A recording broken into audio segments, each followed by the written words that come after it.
Hi guys, and welcome back to the OnlyAccies Podcast. I am once again joined by Brandon. Brandon, how you doing, man? I'm decent, thanks, Ben. I think you'll probably be more than decent with who's on the call with us. And of course, we're also joined once again by David. David, how you doing, man?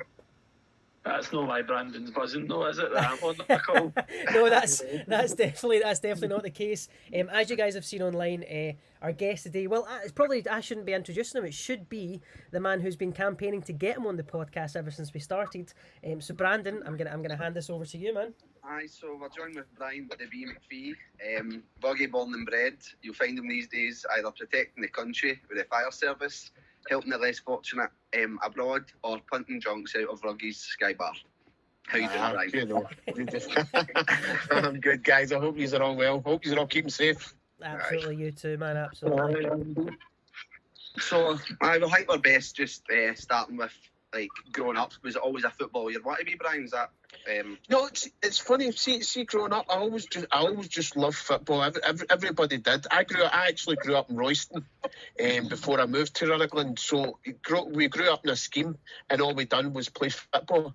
You know, and it's funny because I had no aspirations to be a football player. I just loved playing the game. And if I'm right, it wasn't until you were 22 you went to Queen's Park. That's correct, aye. And that was just by sheer chance, just by sheer luck, how my career started. I tell you what happened there. I used to work in a pub in Earnshawlands, the Boswell Hotel, and I played for an amateur team in Rutherglen. You know, and it was just like a typical Saturday amateur team where we go to the pub, have a couple of pints, play our game, and then come back to the pub after it. You know, but I was doing all right. I was scoring like maybe 4 or 5 goals a week.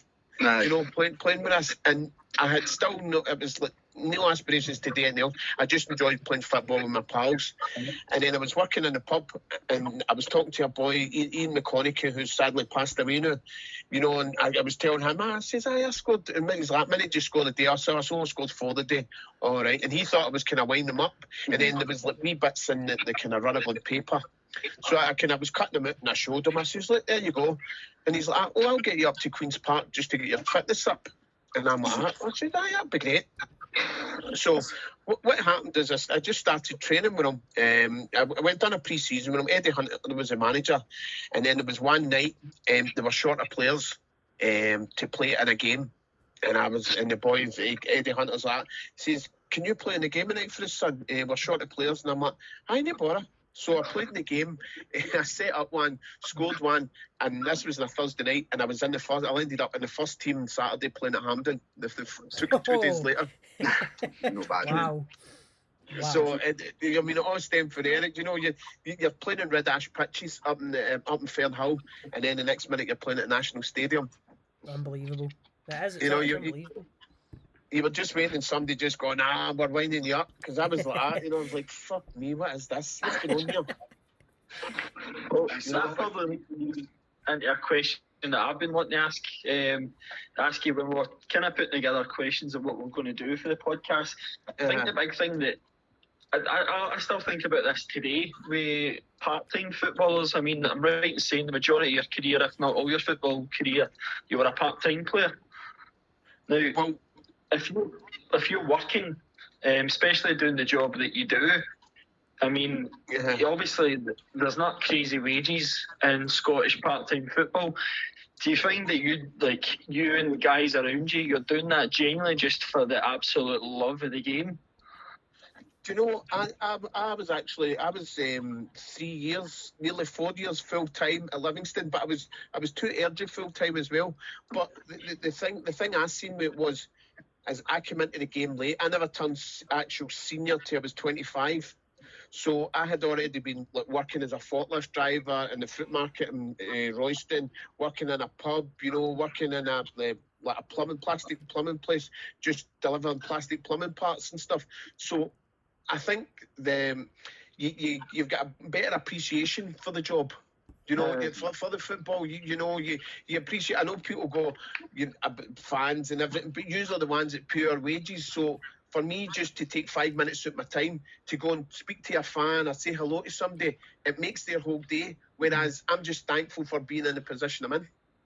See, that's what I think of as a fan, especially with the kind of culture of full-time players nowadays, where you feel that, not necessarily any of our players just now, but for a team, for example, like Hamilton Accies, nobody grows up wanting to finish your career playing for Hamilton Accies, but when it's a part-time player and you know what else you've got on your plate and they're turning up playing for your team, not for big money, not for anything, they want to play for your team because they genuinely love playing football. It just seems like it come across a wee bit like that more, because a lot more effort you'd probably imagine has to go in to get you to be able to play the game.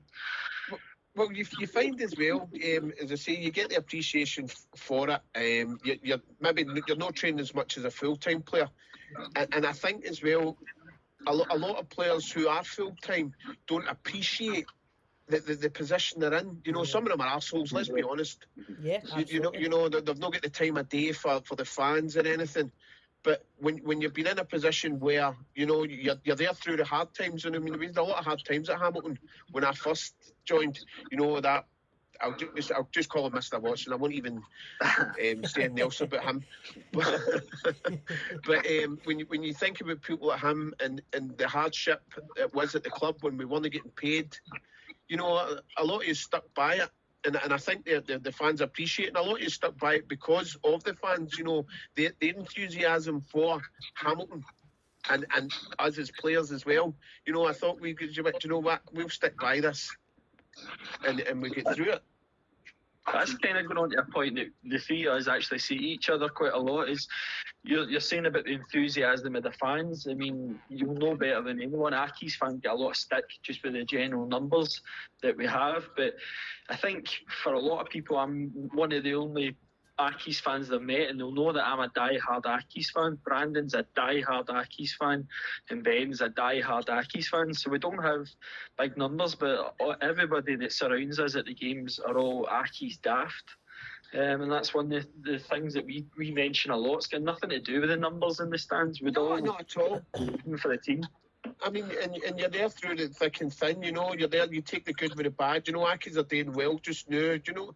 So when you go back to like when I played and stuff, even some of the fans then stuck by when they knew we weren't getting paid, you know, and it's a family club. I think I might have changed a bit. I've not been at Accies for a wee while, but when I was there and we were going through the hard times, we were all going through it together.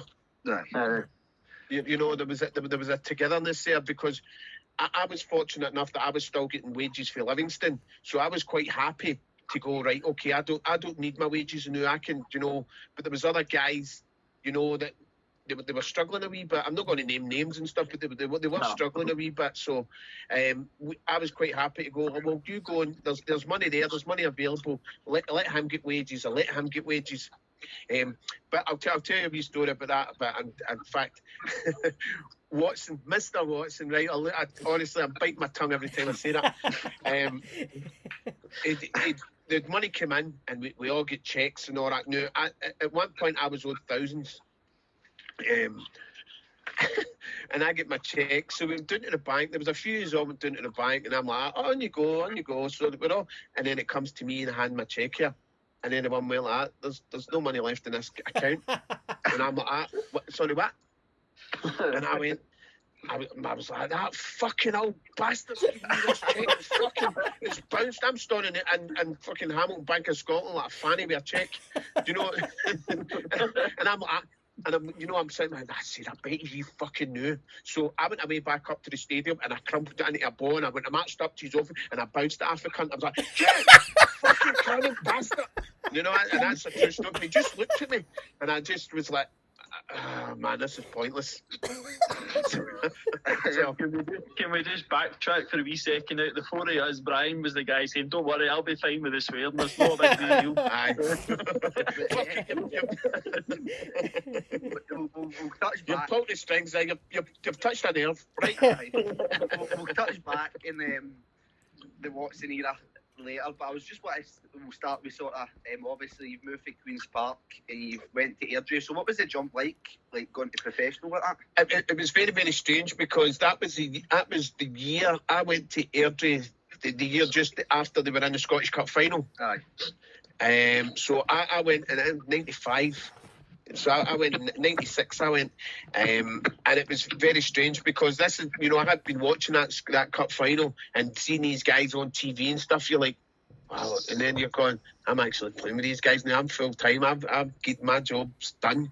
I've gave up my job, and this is my everyday job now. You know, so it's very, very surreal. Then you were with them for a 2 year, wasn't it? And you got to that playoff final against Hibs, aye. And that was my first year.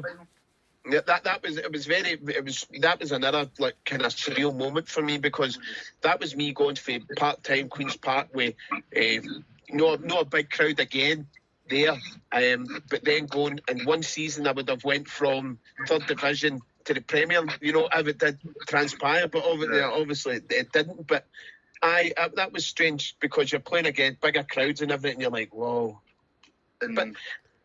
I carry on, sorry, Brian. But I mean, I just enjoyed the games. It didn't matter where I was playing in front of two guys in a dug or in front of 10,000. It was a game that I enjoyed, and I always played it with a smile on my face. Aye. And what happened with Alex McDonald? Was something going there? No, what had happened was it was George Pete was the chairman there, and he wasn't. You know, I had done well my 2 seasons there, and I knew guys that were on like maybe double, maybe even more than what I was on, and I'd finished top goal scorer along with Paddy Conley that year, and I'd asked for an extra couple of quid, and it wasn't a lot. I wasn't one to be in and be greedy and go, oh, I want this and I want that sort of thing, and he's like, oh no, we can't do that. And I was like, right, okay. So I ended up, Jim Leishman phoned me at Livingston. He's like, it says, have you signed a new contract yet? No. And then he came, he's like, it says, I would like you to come out to the stadium. This is when it was the Canadian Revolution. So I think going for Meadowbank. So I went and speak to him. And he's like, listen, we can offer you this and, you know, a 2-year deal, blah, blah, blah. And I was like, right, okay, I'll go for it. So I ended up signing with him. And then the next day, George Pete came back to me. Oh, I was only holding out to see if you would buckle. I would have paid you the wages. And I'm like, you're too late. I've just signed a new contract. Yeah. So I'm guessing you've got quite a few stories with Jim Leishman then. He's a bit of a character, isn't he? Aye, he's funny. He's a funny man. You know, he didn't... But Hingy was my manager. Jim Leishman was the chairman at the time, but my manager was Ray Stewart. He was a manager at Stirling Albion before, and then he got the job at Livingston. He was some man because he was very uptight, you know, but he was a good gaffer. And it was one day we were playing Ayr United and we were drawing nothing each at half time, and he came into the dressing room. He just went tonto on us off. You're a fucking disgrace out there, blah blah blah. So what he'd done is somebody's boots were lying on the flair, and he went to kick one. Now he was standing in Mouldies, and he's went to kick it. He's kicked it and went right up the air and fucking landed in his ass. And he was standing in front of me at the time. So I've just folded. You know, the tears are running down my face, and he's trying to be seen. And he stood up and picked his boot up and was going to throw it at me. And I stood up and I went, "You fucking dare!" and he threw it on the deck, and he went, "See what I've just done there? I've made the fucking ass of myself. That's what you're doing out in the park." You know, so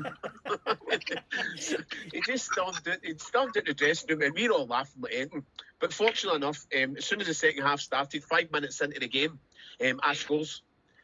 So I ran to him, he gave him a hug, and he grabs me as if he was going to hook me, but we was laughing and joking for it, sort of thing. So, and there's wee things like that. It went on.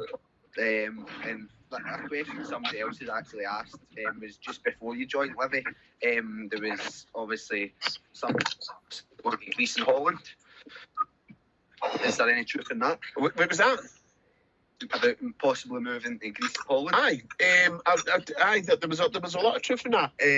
What had happened was my contract with Livingston, after I'd done my 2 seasons at Livingston, I'd finished my second season there. I'd finished like player of the year, top goal scorer.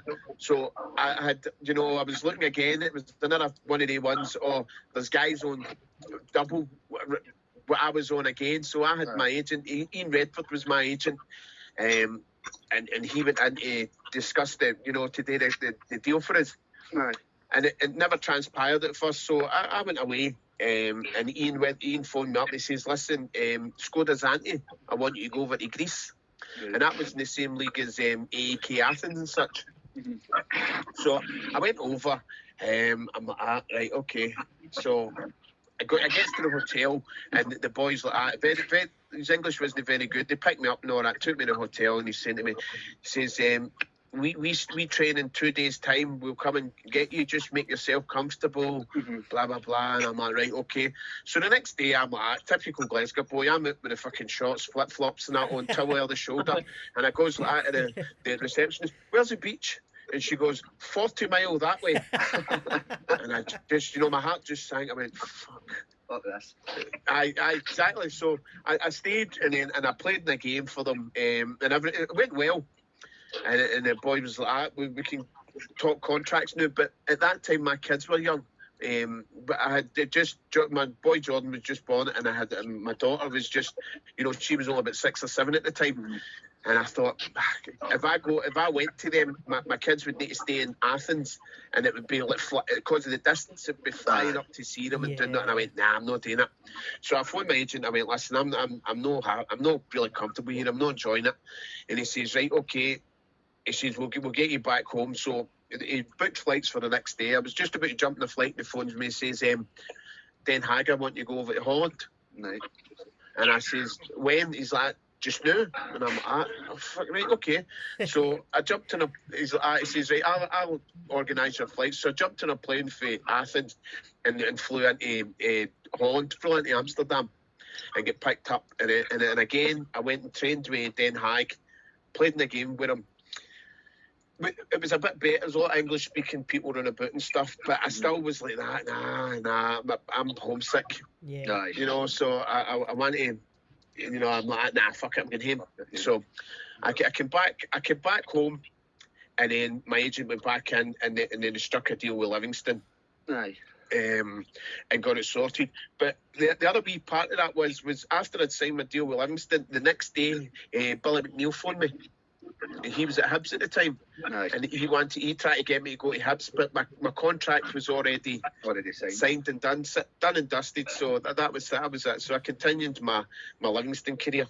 And obviously, you won the league, wasn't it? Won the league. We got promoted. The second year that was us getting into the Premiership. But at that time, then Livingston started spending big money, and I just wasn't in their plans. There was a few years they get ready. A lot of good players. So I was kind of, I don't know. My last season, I went loan with Clyde. I played 5 or 6 games with him, and it was all right. But they couldn't afford the wages that I was on, so it didn't happen. But what had happened with then after that, Jim Sherry had come back to Hamilton. Because he was at Livingston as well. Jim was one of the ones as well they kind of get rid of before me. I was still there, and I'm pals with Jim, good pals with Jim, and he kind of started saying to me about it, and I was like, right, okay. I says, if nothing happens here, I'll get a go. So it transpired that Livingston, I went in to speak to Leishman. He was the manager at the time, and he's like, listen, we've got other players, and you're doing the pecking order and stuff. And I went, you know what? I says, that's fine. At least I know where I stand. Yeah. And they're like, but you'll get a payoff. And I was like, right, okay. So they owed me so much, but they gave me 3/4 of what I should have got. Aye. In my full wage. And I was like, do you know what? I left them on a Friday, and that's when I signed with Accies. I signed with Accies on the following Monday. Right.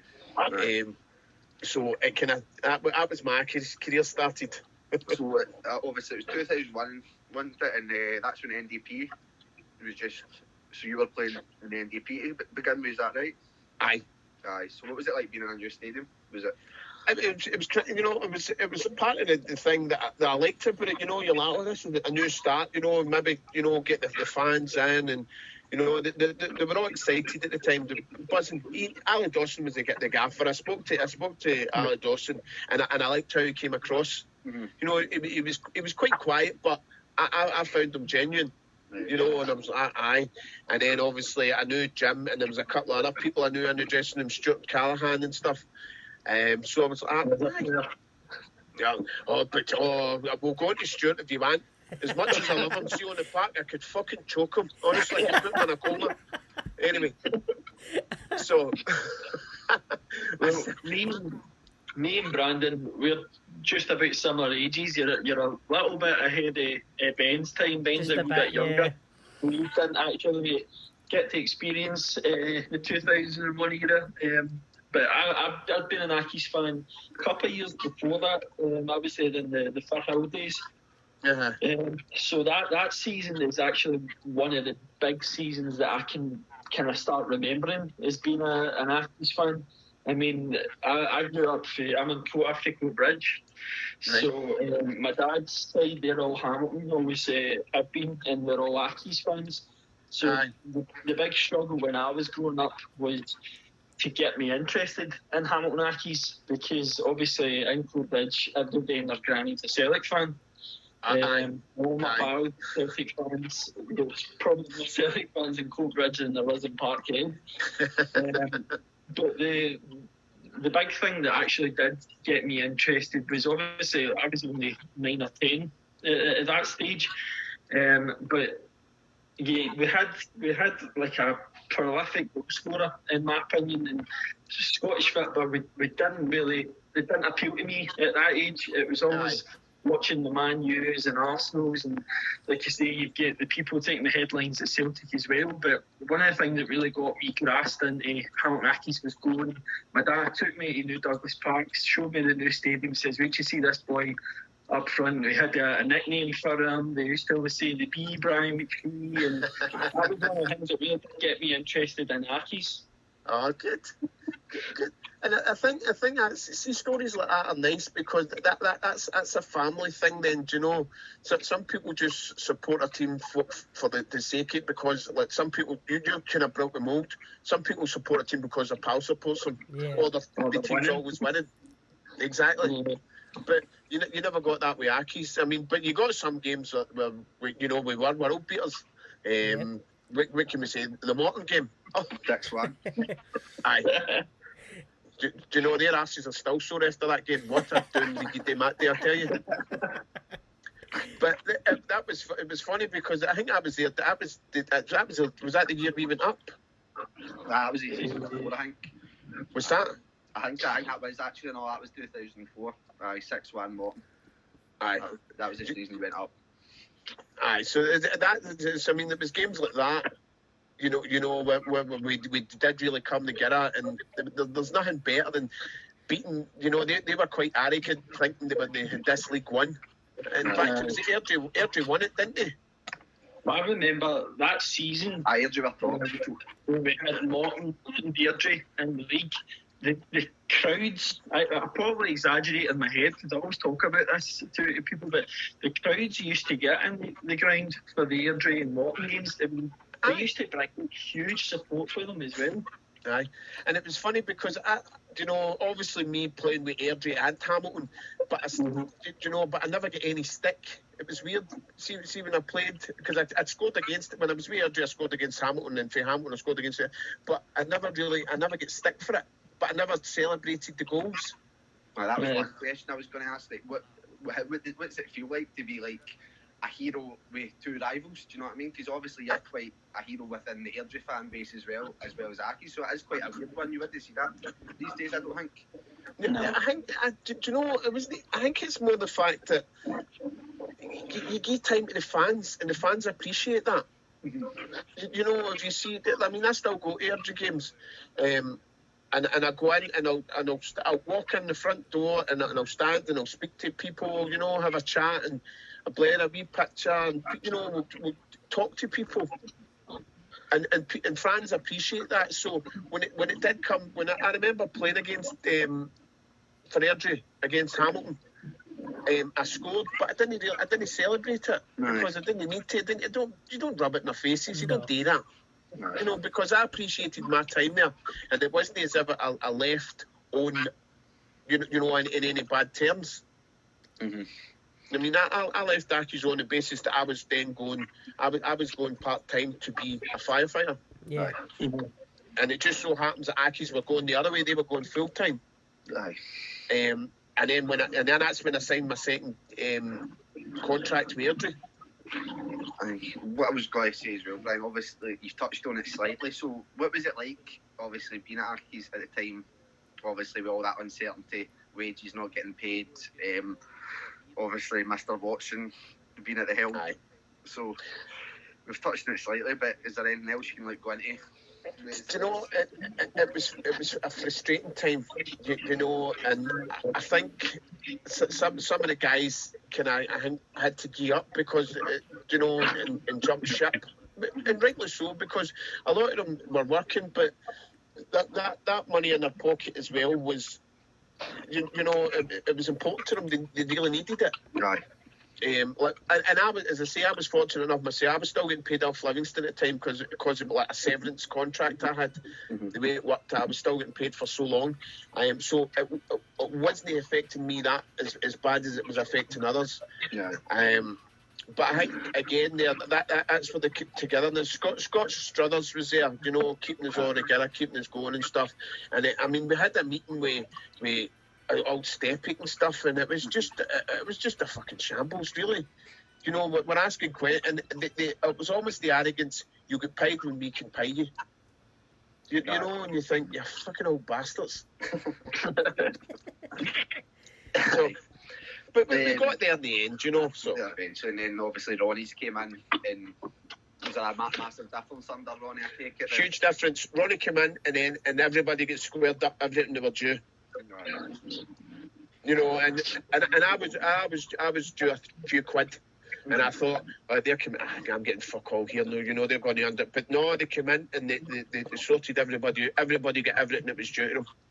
Right. And in my case, it was thousands. I was owed a few grand, but they came in and, you know, they brought other players in, you know, for their time at Clyde and stuff. Right. And you know, and it went well. We done well.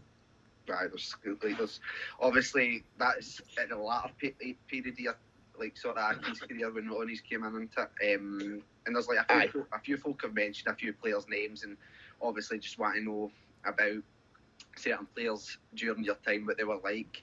One name being mentioned is Will Quickajet. He wasn't there when I was there. Was he not there? No, I think he fucking booted out the door before I arrived. All right, so you would have been more than Alan Russell. I was there with Alan Russell. I ended up good pals with Alan. He's, to be fair to him, he's doing well now. He's doing well now, isn't he? I messaged him after that. I said, see, you were shite at the game, but you can talk a good fucking game. You know, you've done that stuff on Sky Sports. So, Is he not like an England coach? Aye, he went to the World Cup. He was a pretty frustrating striker, to be fair. He was too pretty to be a striker. But no, Alan's a good lad. I think we were at Queen's Park. I remember, I don't know if it was a Scottish Cup game. We were away at Queen's Park, and I just remember, I think it was one of the worst centre-forward displays I've ever seen in my life. That just I can always remember it. And then I seen that was there on soccer? This striker. Aye, because he done that. Aye, exactly. So he talks a good game. Aye. Another thing from one of your earliest moments at Accies, Ryan, was the Stranraer game. Right. Do you know what I mean?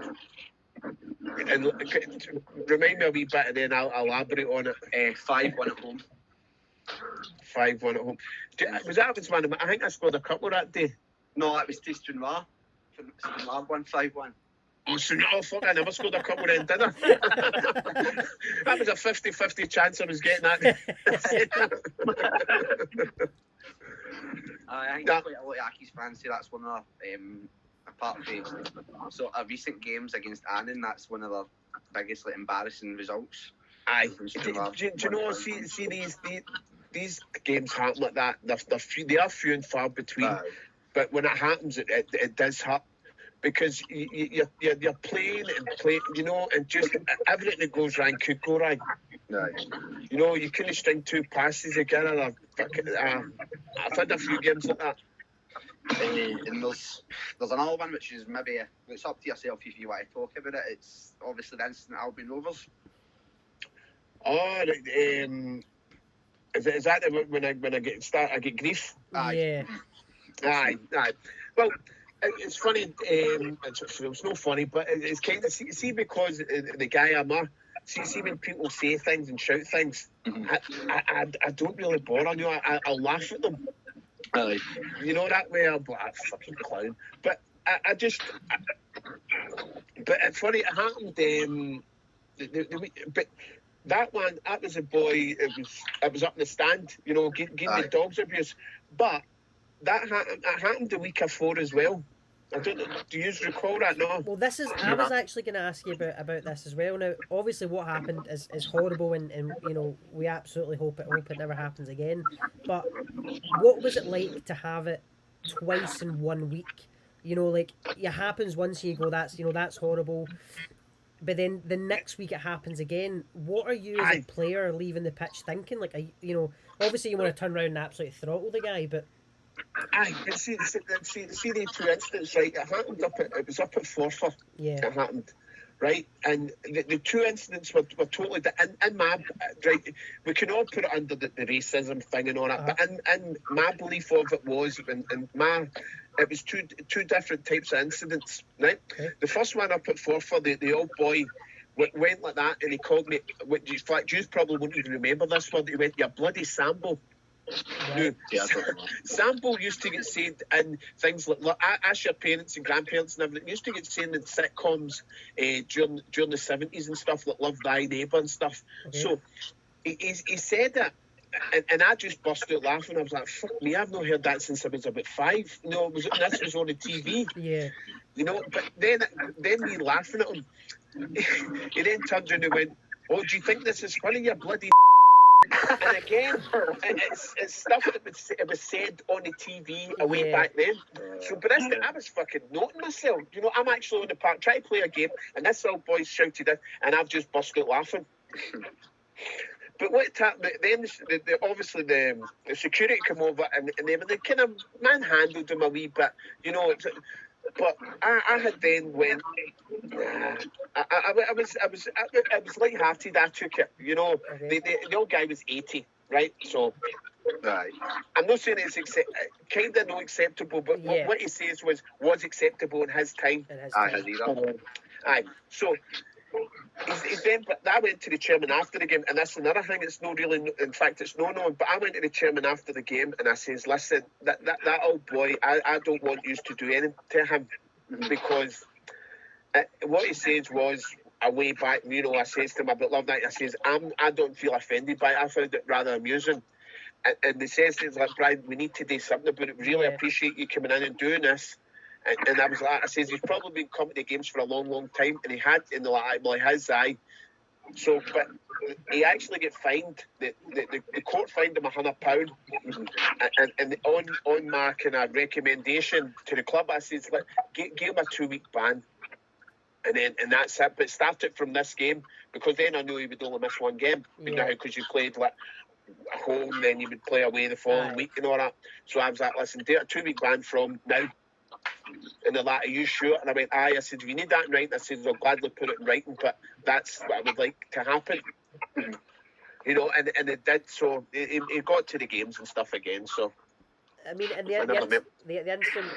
incident with Albion Rovers, I've actually got there was an article by the Scotsman that I'm looking at now, and it seems, and again, this is us just purely reading from an article, but it seems as if the Albion Rovers incident was maybe treated more seriously by the sounds of it. Yes. Would you say that's fair? The Albion Rovers, 100%, because that's what I was going into. You know, when I was saying that I look at the two different incidents, and one was light-hearted, but the second one at Albion Rovers was just absolute hatred. It was malicious, yeah. Do you know, it was hatred, and see, probably see if I was in a pub or something, I'd have cracked him.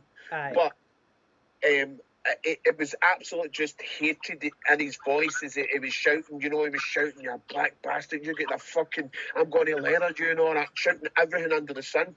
But the fact of the matter, there was a copper standing right next to him as he was doing it. You know, so the copper then right away just arrested him. Yeah. But again, with that one, I went to court, up to Airdrie Sheriff Court. I walked into the court, and I'm standing there, and the guy walks in, and he shat it. Aye. You know, he walks into the public, just the kind of public area, because he wasn't remanded or anything, and I was standing there, and I just kind of walked up to him and went, all right. He went, I'm sorry with a hat, and I just went, listen, I said, I'm not fucking interested, beat it. And then we went into court, and it was dealt with then. Mm-hmm. So I had to go up and, give a statement.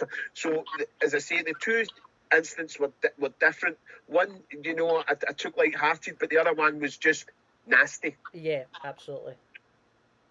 And so I think obviously moving on to the end, we're going to go into the sort of Forfar. I think the best thing to go into is Forfar.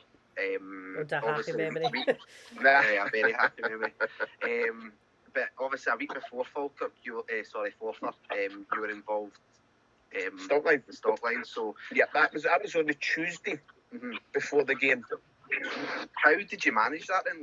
Obviously, being an incident like that, that must have affected you massively, and then you're going into a... Well, see, the thing is, it helped me massively, because I had something else to concentrate on, something else to focus on, rather than... I mean, what happened that day was awful, and I'm not even going into details on what I seen and what I was involved in and stuff, but it was horrendous. So after that, going into a game like that, knowing there was something to play for, that's kind of diverted me from obviously what had happened, and gave me something positive to focus on. And obviously, what was as a day for Forfar? What was, I'm guessing, just that was surreal as a day. It was brilliant as a fan, so I can only imagine what it'd be like being a player involved in it. Do you know, it was one of the games where we knew we had to go up and do something, but it was funny because their manager that day was Ray Stewart, and Ray Stewart was my manager at Livingston when we went to Forfar to win the league. We had beat Inverness Cala the week before 4-3, and then but to seal the deal properly, we had to go up to Forfar and beat them there. And fortunate enough in that game, 8 minutes into the game, I scored, so it settled the nerves. So I kind of knew I had the experience to go, right, I know what we need today here. Just keep calm, go, enjoy the game. That's all we spoke about in the dressing room before. Just go out and enjoy the game, guys. Lovely day. Let's go out and see what we can do, and we'll just take this home, get it done. And we went out. Carrot scores first, great volley. I'm pretty sure I flicked it onto him. But and then what a finish. And then again that just settled in. I think I was 10 minutes into the game or so. And then it just settled the nerves. And then after that we just started playing. We started playing really well, and and again, and then in the second half before I scored. I scored. Second half I scored, and then that barrier collapsed. My heart was in my mouth. Honestly, I panicked. Running out to the fans, I just want to celebrate with them, because by that time that was it. Right, this is us, and then that collapses, and I was like, oh no. But nobody was really injured from it. So, and I think the travelling support that day was just unbelievable. Yeah. I mean, one thing we should say is when we put out online asking for any questions for yourself, and asking about Forfar away was probably the most requested question on it. I'm looking at the questions here, 5 or 6 different fans all asking your opinion on the Forfar. However, one question did stand out to me, and I would like to ask you about it. A fan called John has asked if you remember signing his arse after the game at Forfar. Is that something that sticks in your memory at all? Well, it's one of the ones I need to sleep with a light on when I remember about it. So, I think I did. I remember somebody coming over and like, B, just sign it there. So I can remember fucking holding the pen as far away from my body as I can, and just going, there you go. Signing to like the arse cheeks. That's it. No, but that day, I think that day was just, it was just the party atmosphere, beautiful day, fans coming onto the park at the end, celebrating with me and wee Hosey, and, everybody, we're all just having a ball. Absolute ball we had that day, and as I say, he scored a couple of goals that day as well, and Carrots getting a couple. But it's funny, see the penalty. The penalty, Carrots, I'd already scored 2, Brent, and Carrots says to me, "Do you want to hit it?" And I says, "Aye." But then Alan Maitland shouted there, "No, Carrots hit it." And I went, "Right, no, Carrots." And then I says to him, I says, "Carrots, you hit it, you're the penalty taker." You know, we still had a job to do. We weren't there just to showboat and go change fucking penalty takers. I wasn't the penalty taker, so I had no right to take it. And you touched on 2 players there, Carrots and Jose. What were they like? Obviously, both on and off the park. Jose is just the happiest man you'll ever meet. You know, no matter what's happened, any crisis, he's still laughing away and joking. And you need guys like that.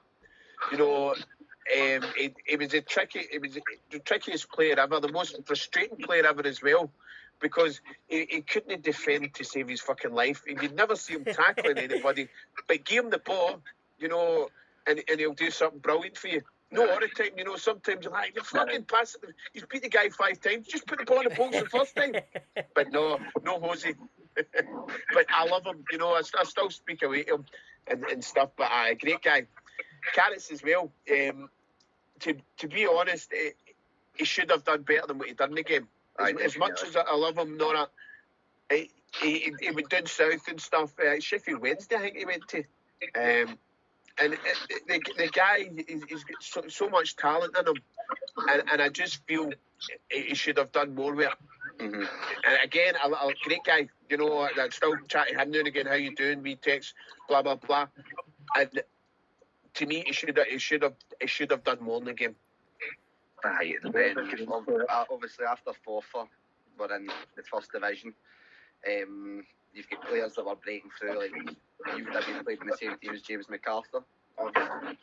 Aye, young James, honestly, see, even when we were going through it and him being a young boy at the club, mm-hmm. He was always wanting to learn, always listening, you know, always talking. You think, aye, you know, you could see that he had the potential to go. Look what he's done. That had the potential then because he was willing to learn and listen and educate himself in the game. You know, sometimes when young boys get a wee taste of first team football, and that's them. You know, they think they've made it. But he was still working away, you know, doing whatever he had to do. You know, and he done fantastic. Right. What about Big Marco as well? Obviously, you were there behind Big Mark McLaughlin? Aye. I broke his leg, do you know that? No, it's probably something we should mention. Well, when I played with Livingston and Marco was at Clyde at the time. Aye. The thing is, see when they played it, Marco knew when I played against him, I would always talk to him as if he was my best pal. Right. You know, I'd date with every centre half, "Oh, how you doing?" and blah blah blah. You know, try and put them off that way, and then just move and do something. But we played in the game. It was up at Clyde, and what had happened is I went through on goal, and he was the last defender. Mm-hmm. So as I went to strike it, he's put his foot out. You know, and I've cracked him, but I've cracked him, and it broke his leg. So it took a long time to recover for it. And I remember, like, when obviously coming to Hamilton, I remember you broke. I see it, and I was like, you need to get to the gym and fucking man up, man. You know, and we had that kind of joke, you know, and I had a lot of respect for him as a player. Playing against him, and then from being my team as well. You know, great guy, honestly. And then another one somebody's asked about is Big Dave McHugh. Big Dave. I played with Dave at Livingston. You know, Big Dave, when you look at him, he looks like, let's be honest, he just looks like a big fucking thug. Aye. You know, a big thug. You know, one of the ones, if you were in a pub and you're going to start a fight, that was the first person you had to see where you stood. But he just wanted it. But honestly, loveliest guy ever. One of my fondest memories to him is we were playing. I tore my medial ligament, and we were playing at Livingston. It was, and we were playing Hibs. We ended up Hibs in the semi-final of the Scottish Cup. Mm-hmm. I was injured and couldn't play, but the goalkeeper, Big Ian McColgan, was kind of injured, but they were hoping he was going to make it. and if he didn't play, it was going to be Davy. No. So obviously, you know, genuine, but not the brightest. You know, not the brightest boy, but he's like, right, okay, I'll fucking play, no bother me. No any signs of nerves or nothing. So the press wanted to speak to him. Now, before we were like that, now, David, press are coming to speak to you. Just watch what you're saying. Just try and think a wee bit about what you're saying, you know. So, right, no bother. So the press comes up, the fucking cameras and everything are there, and they're like, so, David, it could be a big week for you. And he's looking at him, he's going, aye. You know, then there's nothing, you know, that awkward. Like, and then you know, we're all standing there, and the journalist says, so are you nervous? I'm a fuck. Why are you nervous for? You know, and then he realised what he'd say. It's like, one of them man said, oh fuck, oh no, I shouldn't have said that, I'm sorry. You know, and we're all noting ourselves, trying to listen. And then he's like, you're all fucking putting me off, get him away. You know, talking about us kind of standing there laughing at it. But, gentlemen, honestly, lovely big guy. Right, and then just at the end there, obviously that era before we go into questions that fans have sent in about Billy Reid, what was he like? Obviously, you just been there with him when he's like you're at the end of Accies and he's just came in. What was it like under Billy? Aye, but Billy again, another guy I kind of knew him for Clyde as well. He came in and it probably had a hard time as well because. When it first started, you know, we're starting to establish ourselves in the first division then, you know, so that they're still trying to get players in and, you know, transfers. And when he did come in, he did fantastic, you know, again, and a good, honest guy. He'll let you know where you stood, which is always a good thing for me with managers. See my manager comes out and goes, listen, you're not playing because blah, blah, blah, blah. You're like, right, fine. Maybe no like it, but you accept it. Right. You know, something like other managers would just go, you're not playing, and think they're above giving you an explanation. Yeah. Right, okay. And to me, I'm like, nah, you explain it, you don't like it, tough, but you still know where you stand. I mean, I'd like to ask you before we move on to fan questions about another one of your former players, our former teammates, Jim Sherry, who fans did ask about, but one instant in particular was his sending off. I believe it was against Airdrie. He got the red card, but was he a hard man off the pitch as well as on it, or was it a persona that he put on? No. You got Jim on it one way. You know, I've got a lot of time, a lot of respect for Jim. Even when I remember playing, it's funny. There's another story. I was playing with Airdrie. In fact, I still get the picture somewhere where Eddie Forrest. Did I get sent off that day? I think I might have. I was playing against Hamilton, and I get sent off along with Eddie Forrest because Eddie Forrest. Who's Eddie? This is fucking terrible. I'm getting old. Eddie Cunningham. Eddie. Is it Eddie Cunningham? Let's just call him Eddie. Let's just say Eddie. We'll just call him Eddie. Eddie was playing, you know. Eddie was playing for Hamilton, and what had happened was he ended up in a ruckus with somebody. So I've ran there. He's kind of ruckus with one of our players. So I've ran there and I've got a hoddy Eddie by the shoulders and the ass and necked him right off the park. You know, and then Jim Sherry's ran out to me and grabbed me by the chest, ready to lamp me. So me and him are kind of pushing and all that kind of, and that was my first memories of Jim. And I'm like, you know, that way, fuck do you think he is? Aye. And all that. But then playing against him, you know, a couple of you put it a wee bit, but he would take it, but he'd get back. So it wasn't like, you know, screaming if you kicked him. He just played the game as it was. And as I say, I went on to play with him at Livingston, and he was a great captain there as well until he done his cruciate. But it was on and off the park. You got him the one way, wasn't he? That wasn't just for the fans. Yeah, that's how you got him, even at training and stuff. Right, okay, so I think we'll then move on to questions from the fans. If that's all right with the Del side. Yeah, absolutely. Right, so first one is, what's the favourite Accies kit you played in? Dude, I liked the Hawkhead carpets one. See the black one? Black one. Aye. I liked that strip with the orange. Aye. I thought that was probably the smartest one. But obviously you still like the red and white.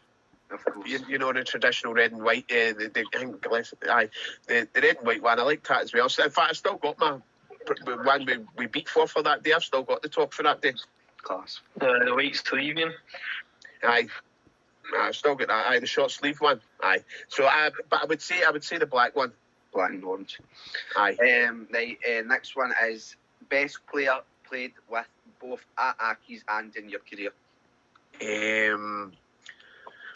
I think David Fernandez at Livingston.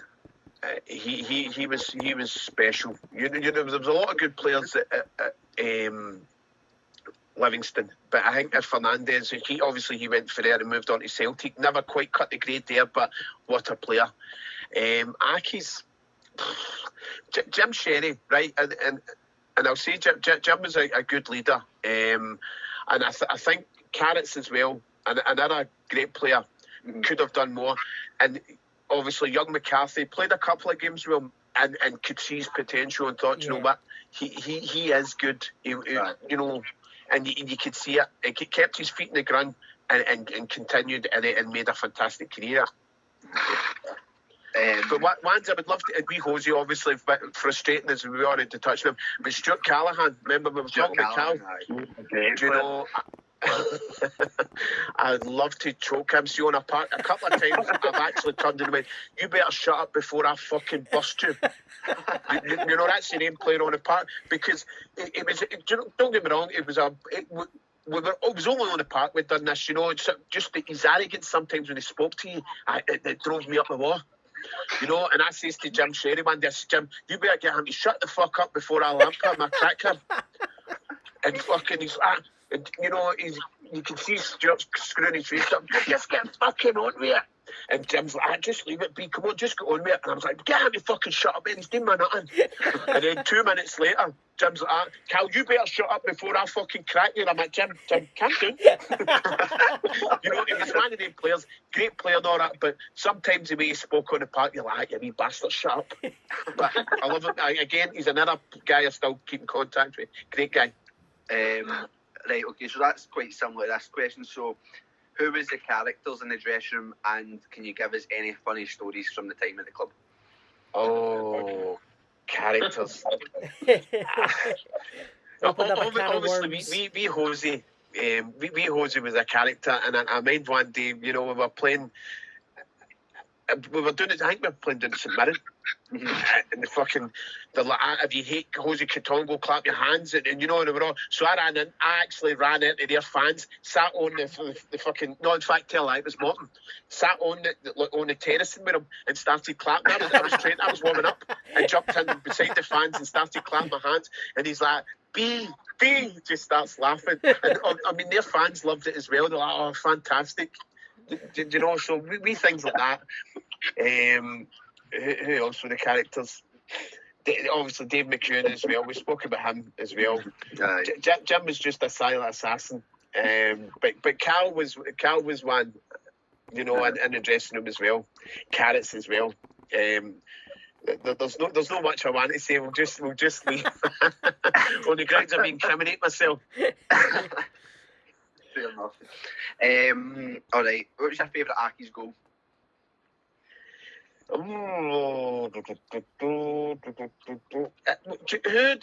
There's one that's actually it's recorded somewhere. It's against I think it was Rafe Rovers, and we were playing at the New Douglas Park, and I've hit it for a ridiculous angle. You know, and it went in, you know, but I went to shoot. I didn't go to shoot, and then, you know, it was one of the ones I would never shoot for here anyway. You know, I think it was a 25 yards shoot. Aye, 2000. And I've just smacked it, you know, for a stupid angle and everything, and I've scored. Aye. But I would say that one. Worst trainer? Aye. Hosey. Lazy wee bastard. Fit as fuck, lazy bastard. Honestly, there we go. Do you know? Because he was just for a carry on. Do you know that way? Oh, exactly. So you give him a ball, he would run all day, train all day. But see when he didn't have a ball, he was like, I wasn't the best either, to be honest with you. Right. I done it begrudgingly. Another person's asked, what was Jimmy McQuaid like during training / matches? Wee Jimmy, Aye. wee Jimmy was a gentleman. He was always the kind of like the peacekeeper sort of thing. You know, when things were going on, he was always the nice guy, and it was genuinely a nice guy. You know, so wee Jimmy, brilliant. What was Scott Struthers like, and do you have any stories about him? Scott's a stalker. he's a stalker of football. He's just one of these pure statisticians that you know when I first met him, I'm like, he's a marmer. There's something up with him.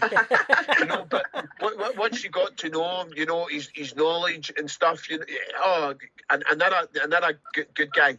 You know, he was there through the Watson time and all that. He was the one that phoned me up to tell me when Watson died. Aye. You know, and see if I've had tumbleweed. That's what you'd have seen going by when they said it to me. I just like, all right. And then I just see him, Scott. I says, I was always told if you've nothing nice to say about somebody, you don't say nothing at all. Aye. Good. So I'm sure the fans will love that. Aye. So that's all I'm saying. I mean, he's dead now, so we'll leave it at that. Aye. Favourite? I'm guessing we'll probably know this one. We've touched on it already. Your favourite Accies moment? It's got to be Forfar, isn't it? Really. I mean, it was just everything about it was, as I say, that day, the sunshine, the fans, the whole party atmosphere, you know, and winning it in style. You know, it wasn't just we didn't just scrape the game. We pumped them. So that's got to be up there, and I think that'll be the same for everybody that witnessed it that day. Yeah. Aye, definitely. You know, obviously, people will talk about, you know, getting to the Premiership now, which is great, but it wasn't in my time. In my time, it was that game, because I think that's when the tide was turning for Accies, you know, starting to be good. We got us to that place, you know, and that's when it kind of kick-started for. And I think quite a lot of people say that, obviously, through the tough times without being in the stadium. And then obviously getting the stadium, then through the watching at the end there as well. That sort of Forfar bestowed the sort of pride for quite a lot of people in Accies. Absolutely. Aye. Started them to where they are now. Aye, and I think the fans appreciated that as well, because you could see the celebrations, you know, the footage of it, you know, the fans coming on, the players still on, or hugging, and it was just a great day, honestly. So that's all the Accies related questions done. There's two other football ones, which is, if you could change one thing about your career, what would it have been? Do you know, that's... I don't think I would change anything, because there's nothing. I don't look back on my career and go, do you know, the only thing is I probably wish that I might have went into a wee bit younger. Right. Right. You know, but in the same breath, I'm quite happy with the fact is that I lived a life before football, so I appreciated it more when I went into it. Yeah, absolutely. You know, because a lot of young players come into the game and they get paid thousands, and some of them don't last that long. You get them. I was fortunate enough. I came into the game and I had like maybe 14 years in the game. I was still playing like in the Super League with basket when I was 40. Aye. So I just through my appreciation of the game, you know, and enjoying it. Mm-hmm. And then the last one, football related here, is how would you end this season? Do you know what? I would just make it null and void season, end of. Just go. Just draw a line under it. Just everybody stays where they are. I know it's not going to, because when you think about it, it's not going to be a fair decision with the clubs make, because the ones in the middle of the table are not given a flying. Yeah. You know, they're not cared. They're not bothered. You know, and I think their decisions will come down to who their pals are and other. Aye. You know, or where the loyalties lie elsewhere. If I dare say that. You know, if we're talking about the Premier, you know, if you're talking about Celtic, will go, no, we want to win it. But the fact of the matter is Rangers are still in a position where it's mathematically possible that they could catch them. Yeah. Aye. You know, but the way Celtic are playing, I can't see it, but it still can be done. Mm-hmm. And then if you go to the other end of the table, the same could be said at the other end of the table as well, and the same for the first division, for the D United and stuff. So, Aye. as I say, so you've got the most important ones will be the ones sitting in the middle of the table that have got nothing to play for. That's they can quite easily vote. So in fact, they don't care. They could probably toss a coin to decide their vote because it's not going to make any difference to them. Yeah. But I think, me personally, I would just go, do you know what? No, draw a line under the season. It's done. It's null and void, and we'll start again next year. Which is fair enough, I suppose. And last but not least, I think we'll end it on a sort of bright note. We're wanting to start talking about your sort of charity work. All right. So we've got people asking just about why did you start it? When was it you started? Why did you start it? This will be my seventh. If I go this year, this will be my 7th year. So 7 years ago it started. I was playing with the charity team Dukla Pumferson. Okay. So I do a lot of charity stuff for them. You know, we're doing games for motor neurons, for homeless, blah blah blah. You know, all over the place. It's just all ex-players. Jeremy Cape plays as well and stuff. Wee Hosey sometimes plays in games. So it started from that, and it was a guy we were doing in Dumfries and Galloway playing in a game. Mm-hmm. And he kind of just said it in passing. He says, would anybody like to, he says, I go to Kenya and do some charity work in Kenya. Would anybody like to get involved? And I thought, but it's one of these things you see on the return and go, I would love to do that.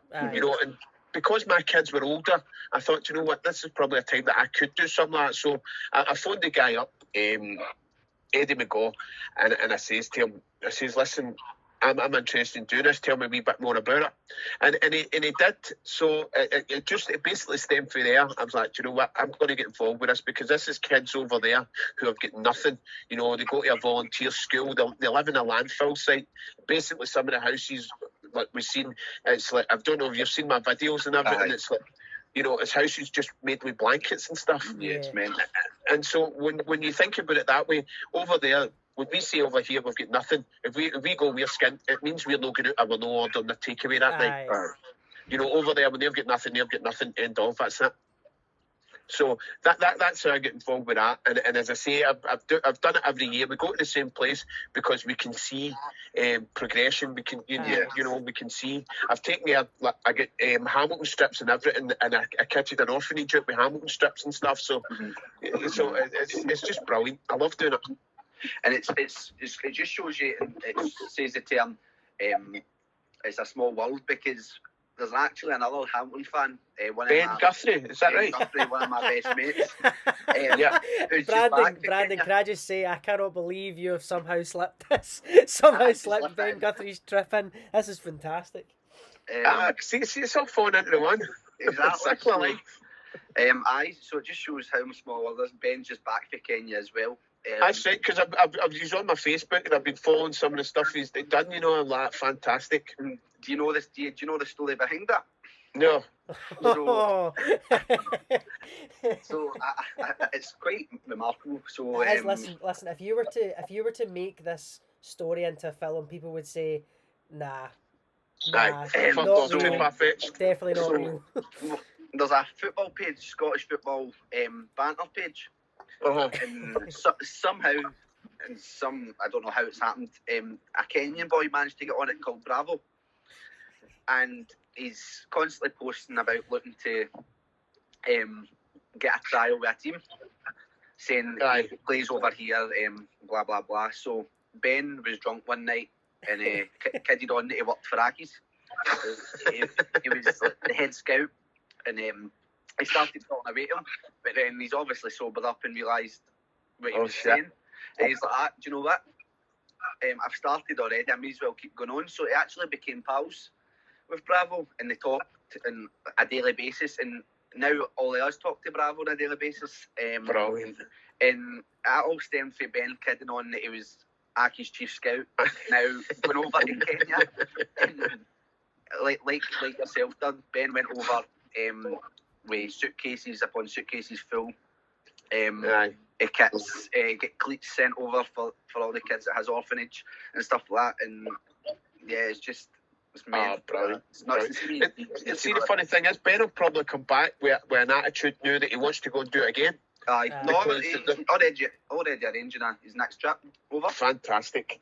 Because you find, the appreciation for it you give them, they're just so thankful. Mhm. You know, they've got fuck all, but they're still smiling. Aye. And it kind of gets you, so you're like, right. So, I as I say, that's 7 years I've been doing it now. Hopefully, if this, they're starting to get the coronavirus now as well, so it might not be going this year. Aye. Yeah. But fingers crossed I am. And obviously you're doing all that. How can people get involved? How can people donate? How are they able to do so? Well, what I do is, if you notice, I do a lot of raffles and stuff. Yeah. So I do, like, for like memorabilia, football stuff that I've managed to get across, and like tickets and all that for gigs and stuff. It's stuff like that. I've not done a GoFundMe page or anything. But what I want to do is, and I'm hoping that the club can help. I actually asked her for it, and it kind of fell on deaf ears a wee bit. Mm-hmm. What I do at Airdrie is I get all the Airdrie players to play against the fans, and the fans pay to play against us. Right. And I'd love to do that at Douglas Park. Getting the likes of Wee Hosey, because Wee Hosey's played in a few of my games. The likes of Wee Hosey. Friend of mine, Dad, played with you in that game. What's that? Paul Ronald, pal of mine's dad. I'm sure he played it. I think he's played the game as well. So I want to do that. I would love to do that at Accies. Get the stadium one day, and then, because people will love, be a good time, because it'd be a lot of the people that were at the Forfar game, Aye. and it would be a lot of that era, to play. So I'm looking to do something like that at Accies.